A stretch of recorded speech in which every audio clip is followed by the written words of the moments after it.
Hi, it's Rosie Cake Diva and I've got a double for you today.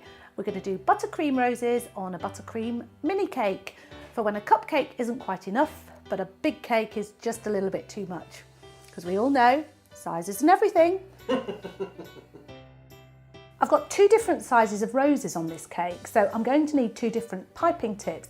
So I'm going to make life easy for myself. I've got a coupler set that comes in two parts, and I'm going to attach my nozzle using this set. So what I'm going to do is take my piping bag and just pop my coupler inside, and then all I have to do is attach my piping tip and screw it in with the second part of the coupler. Now at any time I can just unscrew that and pop another piping tip on and I'm good to go.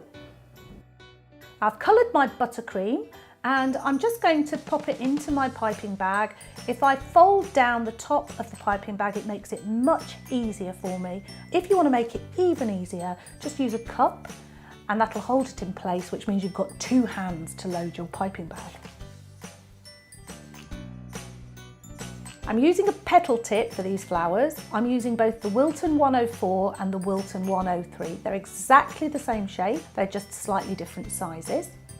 I'm going to use this flower nail to pipe on. It means that I can easily pipe individual flowers and I can use my fingers to spin it, which helps to pipe. I put a bit of buttercream on it and I'm going to use that to keep a bit of wax paper on, and that's what I'm going to pipe my flower onto. You want to start by piping a central cone. Remember to keep that thin end of the piping nozzle upwards. Then 3 petals with a vertical motion going up and down, then 5 petals, and as you go outwards, just angle that top of the piping nozzle out slightly and you'll get that lovely flower shape.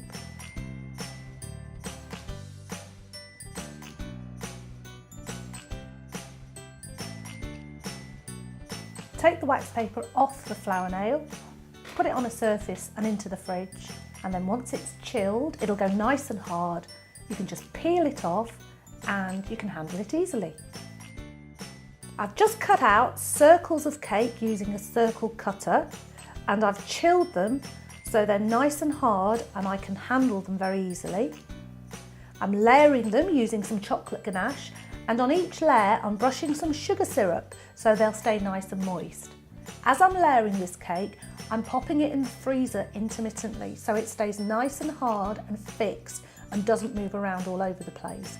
Don't be afraid to put it in the freezer, because although it's hard at the moment, it will come back to room temperature in no time and be lovely and soft again. Now I'm crumb coating it with some buttercream. Again, I'm going to put this in the freezer. I really want this to be nice and hard before I put my next layer on.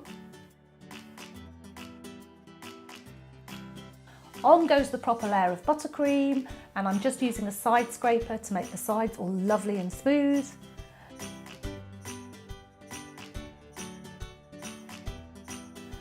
And I'm using a spatula to bring in the top so it's nice and straight.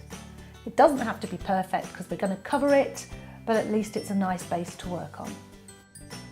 Okay, now for the fun bit. I'm going to put all my flowers on top of my cake, and I'm going to use a leaf tip to pipe some green leaves, and this buttercream's also helping to keep those flowers in place.